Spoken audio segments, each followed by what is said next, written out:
السلام علیکم بچوں، کیسے ہیں آپ؟ آج ہمارا اسلامک کی کتاب کا چھٹا لیکچر ہے، باب نمبر 2۔ ہم ارکان اسلام پڑھ رہے تھے۔ ہم ارکان اسلام کے سوال جواب کر رہے تھے۔ 2 سوال میں لکھوا چکی ہوں۔ آج ہمارا تیسرا سوال ہے، روزے کس مہینے میں رکھے جاتے ہیں؟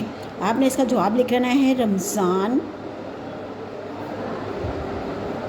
کے مہینے میں رکھے جاتے ہیں۔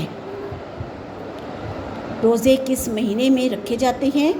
روزے رمضان کے مہینے میں رکھے جاتے ہیں۔ سوال نمبر 4 ہے ہمارا، زکوٰۃ کا مطلب کیا ہے؟ زکوٰۃ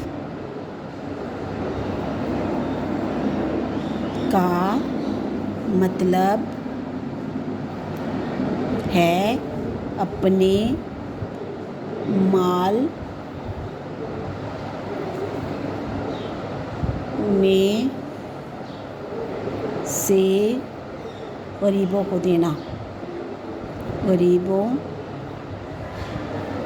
کو دینا۔ زکوٰۃ کا کیا مطلب ہے؟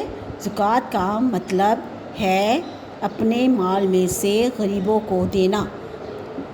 آج ہم نے ارکان اسلام کی مشق کے 2 سوال تیسرا اور چوتھا کیا ہے۔ بچوں، یہ آپ نے اپنی ہوم ورک کی کاپی پہ لکھنے بھی اور یاد بھی کرنے ہیں۔ اللہ حافظ۔